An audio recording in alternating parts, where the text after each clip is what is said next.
Oui, bonjour mesdames et messieurs. Alors, les résultats de l'euro million du 26/10/2021. Alors, les chiffres 12, 15, 20, 42, 44 et les numéros complémentaires, le 1 et le 2. Si vous avez ces 7 numéros, car il faut avoir les 7 pour avoir le jackpot de 40 000 euros, enfin le jackpot, le gros lot, pour avoir cette somme, il faut avoir joué 5 numéros plus 2 complémentaires. Alors, le plus dur dans ce jeu, le plus difficile pour ces chiffres, ce n'est pas d'avoir les 7 chiffres, les 5 chiffres et les 2 chiffres, car quand on a 5 chiffres plus les 2 complémentaires, on gagne. C'est une histoire de chance. Le plus difficile, c'est quand vous avez trouvé 5 chiffres et un complémentaire. Et il vous manque un chiffre. Ça peut arriver, Et admettons, vous avez joué le 4 ou le 3 à la place du 2. Là, on s'arrache les cheveux parce qu'on est vraiment passé à côté de la chance. Ça, c'est un cas qui est très difficile. Ça arrive. Il y a des gens qui ont 5 numéros, mais il leur manque un complémentaire. Bon, quand il manque les deux, on n'a que 5. C'est un peu moins difficile à supporter. Mais en général, quand on trouve la plupart des chiffres et il vous manque simplement un chiffre, genre vous avez joué le 43 à la place du 42, on s'arrache les cheveux. C'est pas bon quand on est dans ce cas-là, c'est qu'on est vraiment passé à côté de sa chance. Alors, il y a des cas comme ça où on fait des combinaisons, on fait des combinaisons et on les met de côté. Et puis on hésite parce que ça s'embrouille dans la tête, tous ces chiffres. On cherche absolument à trouver la bonne combinaison. Mais sachez que les jeux du hasard, ce n'est pas une équation à trouver. Car dans le jeu d'euro million, il y a 116 531 000 combinaisons à trouver. Donc il faudrait 116 531 000 équations à trouver. Donc c'est pas une histoire de mathématiques, c'est pas une histoire d'équation, c'est simplement une histoire de hasard.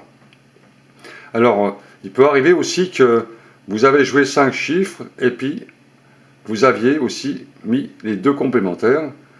Et puis on stade parce qu'on insiste, on essaie de trouver vraiment le chiffre qui pourrait rentrer, vous savez, on imagine plein de choses. Et puis vous demandez par exemple à un ami ou quelqu'un de votre entourage qu'est-ce qu'il en pense, et puis il vous dit ah non, ça serait mieux de jouer le 3 à la place du 2 par exemple. Et puis votre chiffre au début il était bon, et là vous pouvez lui en vouloir, car là, vous êtes passé à côté de la chance de votre vie. Donc c'est pas bon de demander des conseils aux gens, et ce n'est pas bon aussi de faire une combinaison et la laisser sur la table. Car ça arrive aussi, il y a eu des cas comme ça où des gens ont fait des combinaisons et les ont laissées.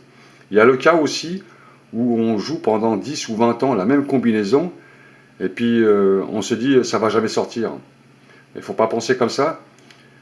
Et on change de combinaison, et votre combinaison, à un moment donné, elle sort. Là aussi, c'est pas bon. Il faut faire vraiment attention à ça.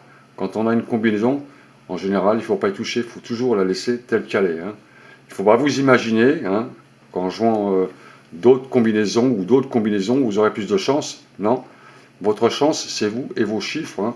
Vous avez simplement une chance sur des millions de trouver cette combinaison. Donc, c'est un pur hasard. Donc, faire des calculs à tirer à l'arigot, faire 50 ou 100 grilles, ça n'amènera pas grand-chose d'autre. La chance, elle se situe simplement dans les 7 numéros. Donc, quand vous avez 5 chiffres et il vous en manque 2, c'est plus dur à supporter. On s'arrache les cheveux. On se dit, je suis passé à côté de ma chance. Quand vous en avez que 4, bon, ça va à peu près, vous allez toucher quelques euros, c'est pas terrible.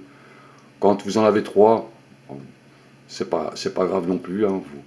Vous mettez votre ticket à la poubelle et puis ça va pas trop mal. Quand vous en avez 2, bon, on s'en fout complètement. Et quand vous en avez un seul, ben, là c'est léger, quoi. On ne sent pas vraiment cette oppression qu'on a quand on a un chiffre, 2 ou 3. L'oppression, elle vient quand vous avez 5 chiffres et un numéro complémentaire. La différence qu'il y a entre 5 chiffres un numéro complémentaire et 2 numéros complémentaires, elle est vraiment énorme. Hein. Ça dépasse l'imagination. Là, sur 5 chiffres et un numéro complémentaire, vous allez gagner peut-être quelques dizaines de milliers d'euros. Et là, vous allez gagner des centaines de milliers d'euros. Donc, moi, je préfère avoir simplement 1 ou 2 ou 3 chiffres, ou 4 maximum, qu'avoir 5 chiffres et un numéro complémentaire, ou alors 4 chiffres ici et 2 complémentaires. Parce que là, on se dit, ah, si j'avais joué ce chiffre, on a plein de regrets, et ça, comment dire, ça mouline dans la tête. Hein. On le subit moins, quoi. Voilà. Voilà, l'histoire du jeu, c'est ça. Donc, c'est la combinaison la plus facile à trouver, c'est 5 chiffres et les 2 complémentaires. Quand vous avez ça, c'est net. Vous passez dans le camp des millionnaires. Hein, et vous ne vous dites pas, si j'avais joué ça à la place de ça, j'aurais touché la grosse combinaison. Voilà. Allez, salut à tous, à bientôt.